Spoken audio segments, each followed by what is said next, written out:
Great. Okay, cool. Do you need any? Sorry. Do you need any context or anything before I start with questions? Or No, I think we can get started. okay, great. So first of all, just tell me about yourself, about the company you're with, and yeah, I guess your background and how I think artificial intelligence is going to be the focus of the article. So maybe just how you got into this area as well. Sure. So I am, I guess, cliche-wise, considered a serial entrepreneur. Imaginea is my big startup. I've had some good success in my previous startups. I've always been fascinated by artificial intelligence, particularly because what really drives me and excites me is high technology. Certainly is a passion for me. But within technology itself, looking at what can we do better and how can we improve things, and that's where AI has been a passion for me. So about 6 years ago, I started my first artificial intelligence company, and it was the development of an artificial intelligence platform for the oil and gas industry. Mm-hmm. And the company is called Ambient. We commercialized that and got some fantastic success. And last year, GE wanted to get involved, and that gave me an opportunity to step away and go and build something even bigger, which is what Imaginea is. But I've always been fascinated by what improvements we as a human species can make from AI. Okay, and just tell me a bit about what you do now with AI and how you help businesses, because I think that's it's very much a message of what I'm getting from just looking at your website and stuff. Yeah, and so we believe that AI is really the most profound technology of our time. Its impact is fairly broad in terms of scope, ranging from being able to help a coffee shop optimize its staffing schedule, through to helping it shuttle land safely back on Earth, to predicting when and where what next white rhino will be poached, and even to detecting diabetes from a retina scan. And so it's fairly large and reaching. And with all these great benefits available from AI and its wide reach, so why aren't more organizations adopting AI, and why aren't they accelerating the adoption? And what it comes down to is the cost of AI for most organizations is prohibitive. Mm-hmm. And even when they can afford it, it's hard for them to pull it off because of lack of talent or access to AI tech. So what we find is many organizations end up starting from scratch when others have already solved similar challenges. So we're on a mission to kind of fix that. Our goal is to democratize AI. We want to lower the barrier for entry for commercial applications in artificial intelligence, but also accelerate the development of artificial intelligence. And so we're building an artificial intelligence ecosystem. And we call it an ecosystem because it's comprised of an artificial intelligence platform and a marketplace. And this is what's really core and key to delivering what we're delivering. The AI platform itself is a data repository and a suite of tools that allow for accelerated AI development. So we have tools in there that will save a considerable amount of time for a data scientist when they're making algorithms or doing research to really accelerate that development. And then the marketplace is where a lot of the magic happens. It's more of a collaboration between data scientists and organizations. So organizations have the ability to post problems or challenges that they're trying to overcome, and data scientists all around the world can work on those problems and challenges. The data scientists can work directly with the organization, or the data scientists can work independently. And the marketplace also gives the data scientists a place to monetize their work. So if you're a data scientist and you've built an algorithm that solves a problem and you think it's really great, here's a place for you to showcase the work you've done and have some organization across the world license or purchase your algorithm from you. Mm-hmm. And so now we get access to data scientists that are in China and India and Vietnam and Singapore, all over the world, and their talents and the work they're working on is now going to be exposed to North American companies, to UK companies, and basically all other organizations across the world. So that's the magic of the marketplace that we'll put together. And so we call that an ecosystem because there's a lot more to it than just Okay, great. And I'm going to ask you some questions, kind of a bit more specific on some of the differences that artificial intelligence can make to businesses, because I believe you have you must have some knowledge from your experience in those areas. So, I guess the first thing I'm interested in, I guess, is business intelligence and analytics. I mean, it's been talked about a lot, but I just wanted to hear about your own view on that and how, I guess, how important it is to businesses. My focus is on large businesses, but I'm happy to kind of talk smaller companies as well, if you want to talk about that as well. Yeah, absolutely. It's one of the things I will say is that there is a bit of misnomer where people think that analytics or business analytics or BI is artificial intelligence, and they're actually kind of two separate things. Analytics certainly feeds into AI, and it can be feedstock for it, and certainly some of the analysis that you do to come up with your analytics is similar to what you might do in the data science space for artificial intelligence, but they're different. And so that's a key part of it. I think that BI has had its day in the sun and the spotlight, and we've been really focused on business intelligence for the last 10, 15 years. What's happened over the last little bit is that because we can put a sensor on everything, because we've moved to being more digital with all of our workflows and our tool sets, we've got an abundance of data now. And so it's allowing us to do a lot more analytics. One of the challenges, though, is that with all this big data coming through, is we can't actually analyze all of the data. There's in fact too much data for humans to analyze it anymore. And this is where AI is really going to help us with just the analytics side of it, is the ability to analyze all of this data. If you think about what happens in the industrial space, is if you get these sensors that are reading information in the 5 millisecond range, and then transmitting all of this gobs of information to a machine that's trying to understand it, the human mind cannot put that all in his head. Like, human mind can't put together a matrix of 1 million rows by 1 million columns, but a computer can do that in a second and process all that data and figure out what are the anomalies, what's happening here. So AI is great at being able to do real analytics on massively large data sets and lots of streaming data as well. And so that's where I think analytics is going to start to move towards, is AI is probably going to spit out more of the analytics that we're going to be using in the future. Is because there's just so much data coming out. So we're going to change our focus from analytics to AI, where AI generates your BI and your analytics for you. Sure. And I'm particularly interested in the manufacturing and the Internet of Things side of it, and I know you have some experience in that area. Can you maybe talk a little bit further about how you feel AI can kind of change the type of industry with that kind of innovation? Yeah, and so this kind of goes back to putting a sensor on everything. So, I built the first IoT device for the oil and gas industry, and that was back at Ambient, and we felt that the existing devices that were in the field, plus the existing technologies that were used for getting that sensor data out, which was known as SCADA, was inferior for a lot of reasons. We had data, but it wasn't good data. It wasn't data that was good enough for doing artificial intelligence. It was patchy data, it was sketchy data, it was noisy data.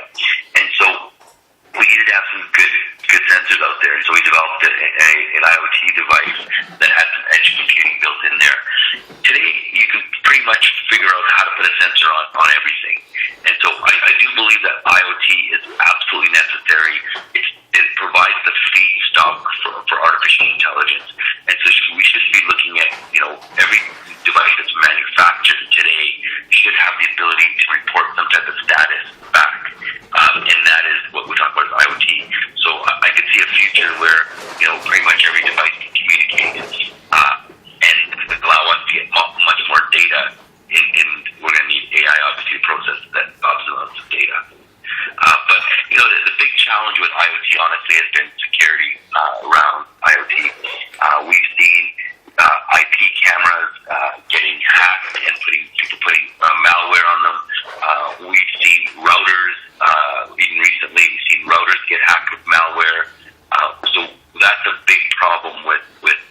AI is this beautiful marriage where they kind of one feeds the other, but the other also helps the other.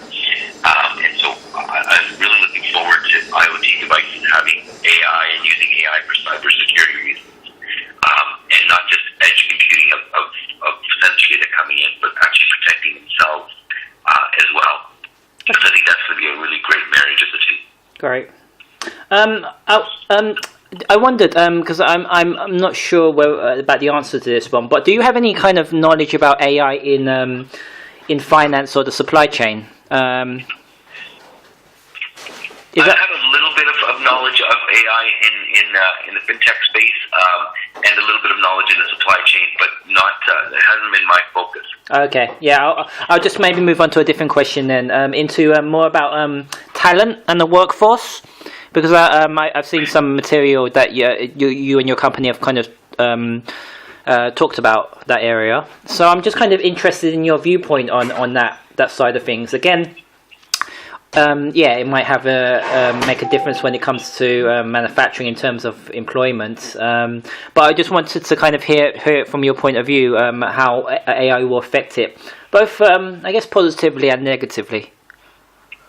So, sorry, was that cannabis you said? Sorry, talent and employment, the workforce. Okay. Sorry. Got it. Yeah. Yeah, in terms of AI affecting it, so let me back up and tell you something that we're doing within our platform that's really great in terms of talent and workforce and so forth. One of the things that if you look at data science or even AI, I mentioned earlier, we've got a shortage of talent in that space. Globally, we have a shortage of talent to be able to accomplish what we want to do. And certainly a lot of schools are starting to churn out a lot more data scientists and so forth, and we're going to see an uptick in that, which is great.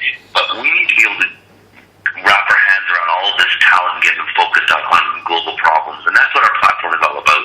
The other thing that our platform is doing is kind of separating things that are necessary for data scientists to do versus things that are necessary that someone else could do. So a good example of that is a data scientist, when they're actually working on their algorithms, one of the things they need obviously is data. They need good data. One of the things they need with their data is they need good training data. And that training data needs to be labeled data. And you want the labels to be done fairly well. And so data scientists will typically sit there and spend their day or days doing labeling of data to prep their data for the algorithms. And that, in my mind, is a massively waste of talent and also time. And so one of the things we're doing is we're going to be tapping into the millions of people that are staying at home or otherwise not working across the world, and we're going to give them an income stream by allowing them to participate in data labeling for data scientists. So now you've got a data scientist that's on our platform that's looking to train some algorithms, and he's got this vast amount of data. Let's say he's got 100,000 rows of data that he needs, which is small, that he needs to have labeled. That can get shot out to 100,000 people worldwide on our platform, and they can all label it, and they can come back in minutes, in seconds. And so now the data scientist doesn't have to worry about that. So we're really trying to leverage all sorts of different types of talent that's out there in the AI space. So I'm not sure if that answered your question directly or not. So if it hasn't, just let me know and I'll try to rephrase. No, I understand it from that point of view. I guess I'm also interested more, I guess, around the issues of AI, I guess. Usually it's publicized about how AI will take over the jobs of workers and maybe kind of leave people employed, and maybe how you were talking about the skills crisis, kind of how people need to train up to kind of learn AI skills for a new future. So I just wondered what your opinions and on that area were. Yeah, so there's lots of talks about that AI is going to take over more jobs, and there's a lot of fear associated with that. So let me back up and tell you of my view on the scale of our species. If you look at, when we were first on this planet, we could eat some food, derive some energy from that food, and we could move some things. We could move ourselves, we could move rocks, we use our muscles to make steam and electricity. And that allowed us to move bigger things and move further away. And so it allowed our species to scale because we could do more. Then came along compute. And compute allowed us to scale as a species because now in 1 hour we can do a lot more. Computers are able to process more information for us. We could have facilities running all the time to process things for us. And so as a result, we were able to scale as a species. We created more jobs, we created a bigger economy, and we're able to do more. And as I look at our species scaling once again, I believe AI is that critical technology to allow us to scale. This is really the next industrial evolution. Forget technologies like blockchain and what have you. AI is really that technology that's going to allow us as a species to scale. It's effectively going to allow us to do more, lift more, accomplish more in a short period of time. And as that happens, we are going to be able to do more. And so we're going to see economies increase. We're going to see countries increase. We're going to see the amount of work we're able to do increase. And certainly, if you look back to the Industrial Revolution, we saw some jobs disappear. We saw factory workers disappear. But that didn't actually hurt the world over. In fact, all it did is allow us to scale in other areas. We were able to create more things. And that's where I believe AI is really going to be powerful for us. It's going to take away a lot of the mundane jobs. If you look at jobs that AI can definitely get involved in, on the automation side of things that are predictable physical work, those are definitely going to disappear. And that's not different than a factory worker. The unpredictable physical work is still a difficult one to automate with AI. And we'll probably, let's say, 15, 20 years away from being able to have really great AI that can take care of the unpredictable physical work. So if you look at a piece of work and say, that's fairly predictable what needs to get done, that's a great example of where AI is going to come in and fix that. And that's not dissimilar to a factory worker. So you go to a McDonald's here in Canada or even in the U.S. now, and you walk in, and you used to previously have a cashier that was an order taker. The order taker is gone, and we put a machine up that actually interacts with a touch screen, and you place your order. And then in the background, there's people that make the food. Because making the food right now is a little bit unpredictable. But taking the order is very predictable. But what we've done is we've now created a new economy with these machines. We've created new jobs with these machines. There's a new set of programmers that are required for programming these machines. There's third repair people. And so we've created a lot more work with it. But we are also now creating a scale where that one McDonald's now can serve many more people as a result. And so we as a species can because of that. And so I really is not taking jobs. It's going to be reducing the amount of jobs we have that are predictable. And we're going to be focused more on the unpredictable types of jobs that we're really obviously good at. And so but that is necessary for us to scale to the next level. Okay, interesting. That's an interesting viewpoint. And my last question, I guess, is just based on what I read on your blog around AI and blockchain. So you have a blog post around that, and I've read through it. So I'm just kind of interested in your kind of viewpoint around it, about how I guess two hyped technologies, if you were, are kind of how in combination they could help. I guess. In the context of talking about maybe IoT and manufacturing, if that was possible. But I mean, yeah. If blockchain and AI is certainly extremely hyped. Blockchain, I think there's a lot of concern with blockchain because people associate blockchain with cryptocurrency, and as you know, we've had a lot of bad actors in the cryptocurrency space, and there's been lots of noise around all the wrongdoings that are happening in the cryptocurrency space, and people have been, looking at blockchain as cryptocurrency, and they're really two separate things. And certainly, blockchain itself as a technology, and blockchain, first of all, isn't a new technology. It's really a mashup of existing technologies. There's some newness that's come out with different versions of blockchain, but certainly it's the mashup of existing technologies. But, I started working on blockchain, and I don't necessarily think that every IoT device needs to have blockchain built into it. Because one of the things that people seem to think is that if the data is on the blockchain, then it's correct. And that's not really what blockchain is about. Blockchain doesn't guarantee that the data that got onto the blockchain is correct. There's actually no way of it knowing that. What it does do is say once it's on the blockchain, it's immutable. No one's tampered with it. And that's an important element of it. So I worked on a project last year which was around water hauling within the oil and gas industry. And what we had these massive tanks of water. And once they fill up, we'd have to have a hauling truck come out and just unload the tanks into its hauling vessel, and then take that to a disposal site. And in that scenario, we had three actors there. We had the hauling company, we had the oil and gas producer that was producing the water, and then we had the bank itself that was responsible for being able to make the transaction happen. And we used blockchain for this.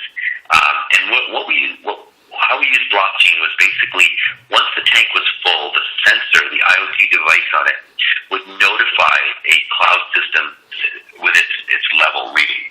And it would do that on a regular basis. And so you always have a good reading of what the level of water is in the tank is. At some point, you make the decision that 75% capacity of the tank, it's time to initiate a hauling contract. So what would happen is within this blockchain, we would create a smart contract. And I like to call these live contracts because we would generate them right then and there. We could modify some of the parameters of the contract. A smart contract or a live contract would get created. And that contract would be shoved out to all the different entities. The hauling company would get notified that there's a contract out and they're required to empty this tank, and they would dispatch somebody to empty it. The hauling vehicle would go there to this tank. It would check in and empty it, and then notify when they've actually emptied the tank. So they've done their job, which is really just emptying the tank. They would notify that. They would complete their end of the contract. They would reach the disposal site and empty their vessel.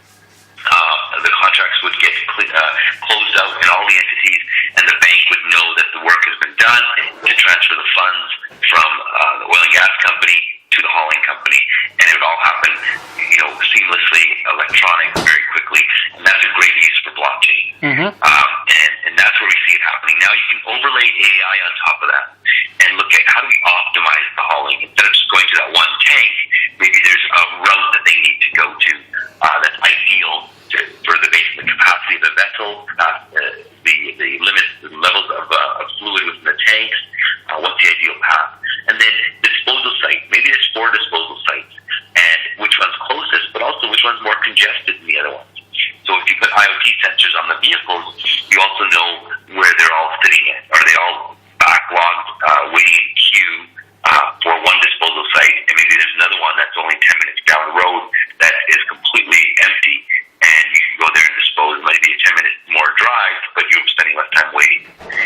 So looking at it, putting AI on top of that blockchain scenario. So that's a great use within hauling. Okay. Thank you for the example. I think that's all of my questions now. Was there anything else that you wanted to talk about with me while we're on the phone? No, I think we hit all the big topics. We're pretty excited. So we actually use blockchain within our platform as well. Mm-hmm. But we didn't start with that in mind. In fact, we're basically building an artificial intelligence platform, and as we went along and looked at how do we deal with trust, how do we create smart contracts. If you're a data scientist working with an organization on a data science challenge, how do you put together a live contract that allows you to do the work, knowing that you're going to get paid in the end.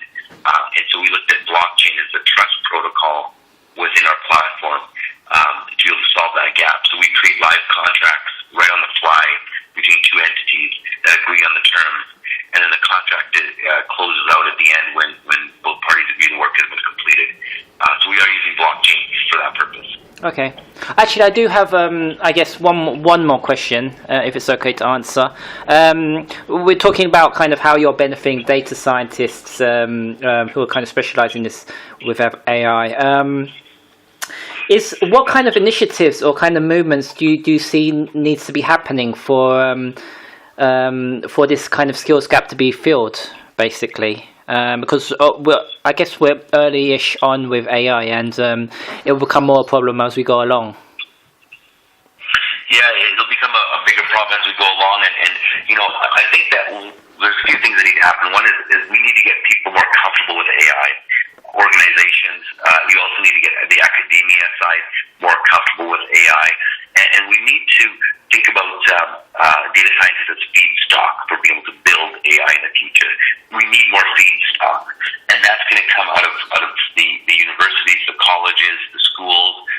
We need to start to talk about artificial intelligence early on in schools and getting kids excited about it as they move forward in their journey, educational journey. We need to make sure that colleges and universities have the right programs to allow people to become data scientists and get involved in it. We also need to look at retooling existing people, existing talent. So, example, in the oil and gas industry, we have a lot of production engineers, geophysicists, geologists, and we need to look at retooling them to become data scientists. And that's not an overnight task. It's not like you pick up a book on Python and read it over the weekend and become a data scientist by Monday. There is a lot more work involved in becoming a data scientist. And so we need to have the training available for retooling individuals. And maybe they're more domain specific. And so, as an example, maybe we have courses that show how you can become a mechanical engineer to a data scientist. And they're focused on helping mechanical engineers understand how they can cross over this chasm to become a data scientist. But that is going to be a critical piece. We need to get the education piece happening sooner than later so we can generate more feedstock. Now, some countries and some regions have done a better job than others, but we as a global community need to start to accelerate our education of AI. Sure. Is there? Do you think there's also a responsibility for businesses, especially at a leadership level? What kind of? I guess what if a senior kind of person from a company came up to you for a little bit of advice, what would you what would you suggest to them? To kind of. Yeah, I think organizations need to start to think about AI adoption. Now, one of the challenges is, and I mentioned this early, I'm not sure every organization needs to become an AI organization. Yeah. It's going to be hard for them to do that. It's hard for them to understand where to get started, and that's not their specialty. If you look at, a farming company, the one that does agriculture, that's their specialty is agriculture. They're not a technology company. And for them to have a group of data scientists sitting around, now they need to spend time and money on data scientists, on technology leadership, on having their own infrastructure for building AI. That's not their core competency. They're very, very good at planting and harvesting. So let's not try to turn every company into an AI company. Let's look at giving them the tools to be able to use AI and adopt AI without becoming an AI company. Mm-hmm. Okay. Yeah, that makes complete sense from what I've seen before. Okay, great. I think we're about there. Is there anything else we want to talk about, or? No, that's it. I think it was good. I really appreciate your time. Okay, great. I'll speak to Josh about the article. Also, I'd like to have a photo of you in the article as well, so I can speak to Josh on that as well. Unless you want to kind of provide that to him beforehand. No, Josh is really good at that. He'll have that as well. Great. I'll speak to him on that. Okay. Thanks for the call. Great. Appreciate it. Thank you. Appreciate your time. All right. Okay. Bye. Bye.